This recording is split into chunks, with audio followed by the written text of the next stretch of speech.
जय श्री राम। समझने में नाम और नामी दोनों एक से हैं, किंतु दोनों में परस्पर स्वामी और सेवक के समान प्रीति है। नाम और रूप दोनों ईश्वर की उपाधि हैं। ये भगवान के नाम और रूप दोनों अनिर्वचनीय हैं, अनादि हैं और सुंदर। बुद्धि से ही इनका स्वरूप जानने में आता है। इनमें कौन बड़ा है कौन छोटा, यह कहना तो अपराध है। इनके गुणों का तारतम्य सुनकर साधु पुरुष स्वयं ही समझ लेंगे। रूप नाम के अधीन देखे जाते हैं। नाम के बिना रूप का ज्ञान नहीं हो सकता। कोई सा विशेष रूप बिना उसका नाम जाने हथेली पर रखा हुआ भी पहचाना नहीं जा सकता, और रूप के बिना देखे भी नाम का स्मरण किया जाए तो विशेष प्रेम के साथ वह रूप हृदय में आ जाता है। नाम और रूप की गति की कहानी अकथनीय है। वह समझने में सुखदायक है, परंतु उसका वर्णन नहीं किया जा सकता। निर्गुण और सगुण के बीच में नाम सुंदर साक्षी है और दोनों का यथार्थ ज्ञान कराने वाला चतुर दुभाषिया है। तुलसीदास जी कहते हैं, यदि तू भीतर और बाहर दोनों ओर उजाला चाहता है तो मुख रूपी द्वार की जीभ रूपी दहली पर राम नाम रूपी मणि दीपक को रख। ब्रह्मा के बनाए हुए इस प्रपंच से भली भांति छूटे हुए वैराग्यवान मुक्त योगी पुरुष इस नाम को ही जीभ से जपते हुए जागते हैं और नाम तथा रूप से रहित अनुपम अनिवर्चनीय अनामय ब्रह्म सुख का अनुभव करते हैं। जो परमात्मा के गुण रहस्य को जानना चाहते हैं वे भी नाम को जीभ से जपकर उसे जान लेते हैं। साधक लोग लगाकर नाम का जप करते हैं और अणिमादि सिद्धियों को पाकर सिद्ध हो जाते हैं। आर्त भक्त नाम जप करते हैं तो उनके बड़े भारी बुरे बुरे संकट मिट जाते हैं और वे सुखी हो जाते हैं। जगत में 4 प्रकार के राम भक्त हैं और चारों ही पुण्यात्मा, पाप रहित और उदार हैं। ये 4 राम भक्त अर्थार्थी, धनादि की चाह से भजने वाले, आर्त जगत संकट की निवृत्ति के लिए भजने वाले, जिज्ञासु भगवान को जानने की इच्छा से भजने वाले, ज्ञानी भगवान को तत्व से जानकर स्वाभाविक ही प्रेम से भजने वाले। चारों ही चतुर भक्तों को नाम का ही आधार है। इनमें ज्ञानी भक्त प्रभु को विशेष रूप से प्रिय हैं। यूँ तो चारों युगों में और चारों ही वेदों में नाम का प्रभाव है, परंतु कलयुग में विशेष रूप से है। इसमें तो दूसरा कोई उपाय ही नहीं है।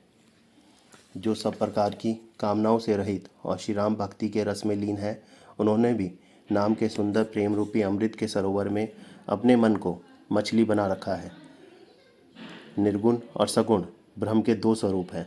ये दोनों ही अकथनीय, अथाह, अनादि और अनुपम है।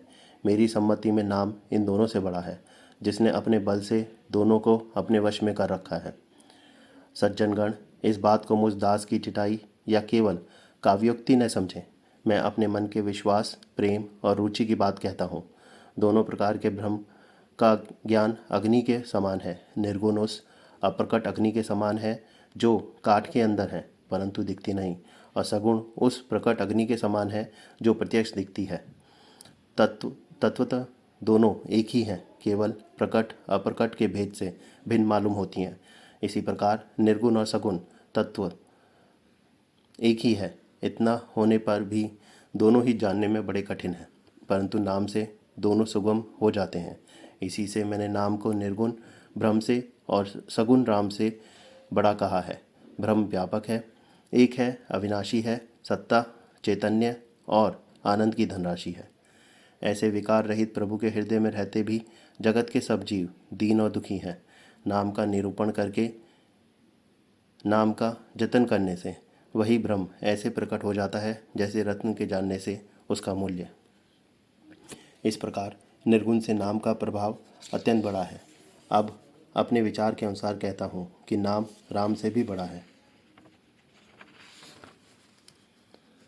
श्री रामचंद्र जी ने भक्तों के हित के लिए मनुष्य शरीर धारण करके स्वयं कष्ट सहकर साधुओं को सुखी किया, परंतु भक्तगण प्रेम के साथ नाम का जप करते हुए सहज ही में आनंद और कल्याण के घर हो जाते हैं।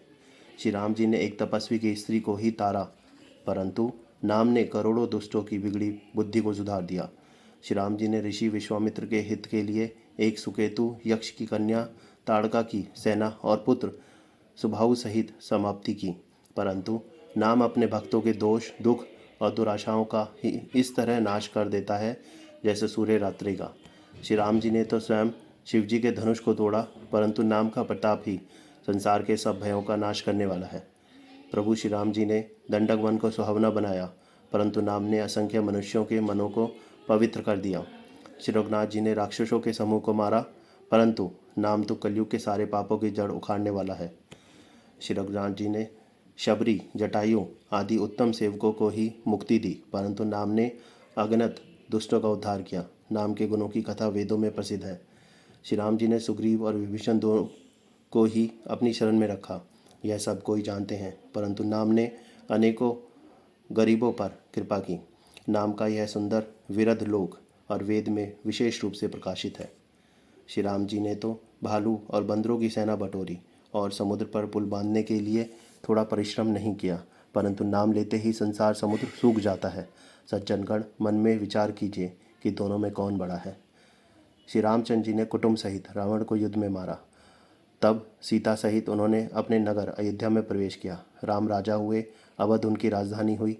देवता और मुनि सुंदर वाणी से जिनके गुण गाते हैं, परंतु सेवक प्रेम पूर्वक नाम के स्मरण मात्र से बिना परिश्रम मोह की प्रबल सेना को जीतकर प्रेम में मग्न हुए अपने ही सुख में विचरते हैं। नाम के प्रसाद से उन्हें सपने में भी कोई चिंता नहीं सताती। इस प्रकार नाम निर्गुण ब्रह्म और सगुण राम दोनों से बड़ा है।